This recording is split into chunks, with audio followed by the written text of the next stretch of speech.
Hi, my name's Chuck Fall, and I'm with the Green Liberty Caucus. I am sharing my presentation to a workshop, a series of presentations that we had organized. And the question is, what could make the Green Party a winning party? This was an activity that was organized by Oregon Greens, and it's an organizing political action committee. Uh, And the winning formula for Greens is organized, our presentation is organized um, with a consensus that the leading proposition and demand from Greens should be uh, for monetary reform so we can liberate from the banking cartels. Howard Schweitzer with the Banking Monetary Reform Committee came down from Green Party and presented. And then our presentations were followed by Emmanuel Pastreich, representing uh, the Center for Truth Politics, a Green Liberty satellite. Mark Rolifson from Oregon Greens represented a perspective against war, and John Spritzler spoke to principles of an egalitarian society and revolution. And I provided an overview of the discussion and some remarks about what I think would be the winning formula angle for Greens to pursue. So let me read that right now. That's what this presentation is about. So the question is, what makes the Green Party a winning party? My position is that the Green Party needs to advance a vision for a better society. We need to speak positively for what qualifies as better, while at the same time condemning what is especially wrong with society. The Green Party should adopt the remove the rich from power proposition and announce to the world that Greens are committed to advancing a revolutionary possibility for a better society. We should express our commitment to the Green Pillars for justice, democracy, peace, and not war, and an ecologically sustainable society. As you all know, I am an advocate for a Green Liberty Caucus. Its primary mission is to advance a liberation coalition that would organize, participate in a united front for societal betterment and against the corruption spawned by an irresponsible and fundamentally criminal class of plutocrats. By stating a clear intention to remove the rich from power and create a democratic society based on freedom, equality, and justice, we set our North Star. Greens and others who value freedom need to agree on a common message of redemption for humankind that involves building a society that is democratically determined and rejects categorically the rise of an anti-human and anti-ecological technology movement. I want to emphasize that the people are not clamoring for technocracy. We are not asking for AI to displace workers, nor are we asking for toxins to be dispersed willy-nilly in the name of feeding the world or protecting the planet from global warming. But a movement can't be built as a reaction. Uh, Maybe it could. We could debate that. But a movement can't be built as a reaction and must be a proactive for the better proposition. We need to envision a society that has humans practicing mutual aid with each other and with nature in a form of symbiosis where nature regenerates instead of falling into ecological collapse. We need to be clear that building a liberation movement means the people need to be educated in the militant democracy Emmanuel spoke of in his presentation. Our movement needs to advance a generation of muscular civics led by dedicated activists. I think we need at least 3 million people to agree to liberation to get going. And without a doubt, we need to reach young people and help them imagine a future of possibilities.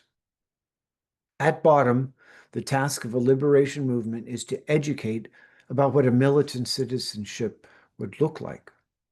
John Spritzler, chief proponent for the People for Democratic Revolution Boston website and Substack author provides insights and explanations for how activists can get the democracy bus rolling. Moreover, Green Liberty accepts the aspirational ideas for a libertarian municipal movement that would place the city as the locus for an egalitarian revolution. Building hope is critical. John Spritzler emphasizes that people will become hopeful when they see they are not alone in the goal for making a better society. But it is up to the Liberation Coalition to articulate a clear vision for revolutionary possibilities.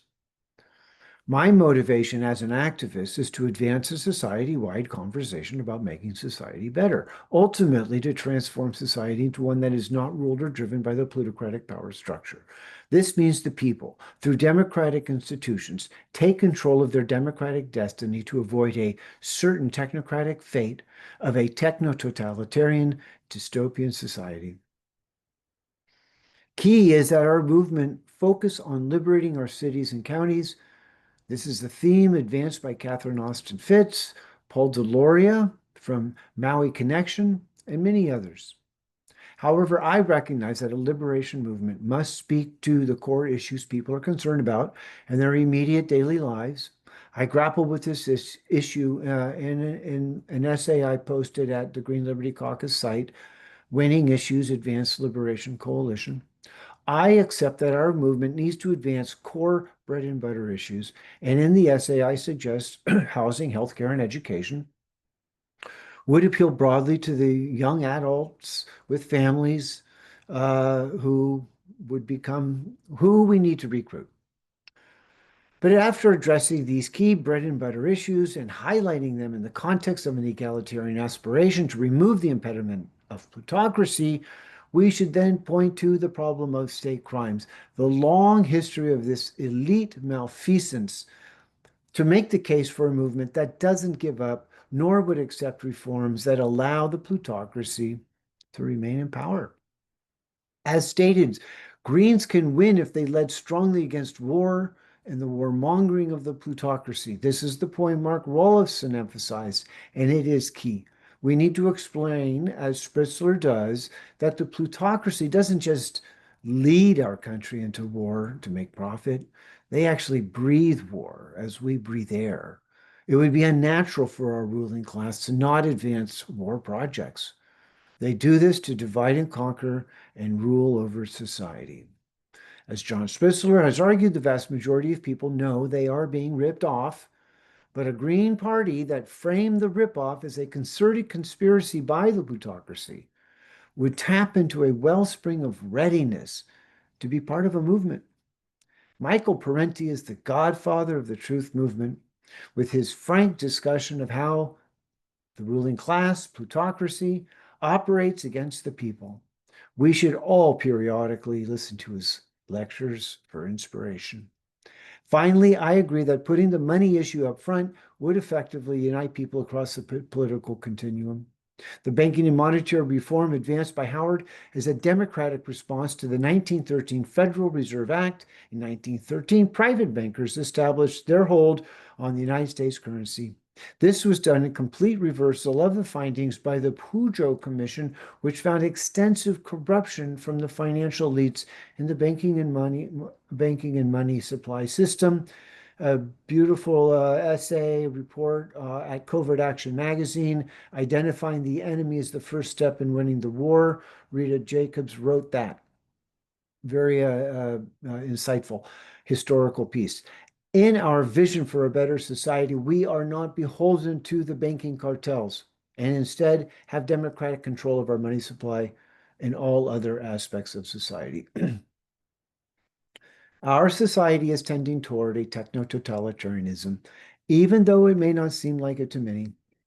The events of 9/11 pushed the Patriot Act, which expanded the surveillance state, and more recently, the COVID, which demonstrated the lengths the authorities would go to test compliance for authoritarian demands from the state. However, I defer to the insights and analysis of David Hughes, Catherine Austin Fitts, and others in the anti-technocracy movement that take the power of technocracy and the transhumanist philosophy it serves very seriously. We should present our liberation movement as the antidote to plutocracy. The Green Movement should explain how a liberation coalition can put a democratic check on the emerging technocracy and its deployment of AI in society. Our vision for the better society should highlight a return to things natural, whether it be for health and well-being, for protecting food and air and water from toxins, or for developing holistic approaches to education and healthcare. I conclude with the opening to the Green Liberty Post titled Ditch the Rich. The United States Declaration of Independence declares that we, the people, are endowed with inalienable rights to the pursuit of life, liberty, and happiness, and that we may from time to time withdraw our consent to be consent governed when it becomes apparent that the governors are corrupt and oppressive to said inalienable rights. On this political theory, Thomas Jefferson penned and others signed the Declaration of Independence, just as colonial Americans ditched the King of England and set up a constitutional republic, so today must we, the people, ditch the plutocracy, the 0.01% of wealth holders that corruptly hold power over state agency. Against this, we must create an egalitarian society where there are no rich and no poor, and where we practice real and not fake democracy. Thank you for listening. That was my contribution to the series on what can make the Green Party a winning party. Thank you for listening.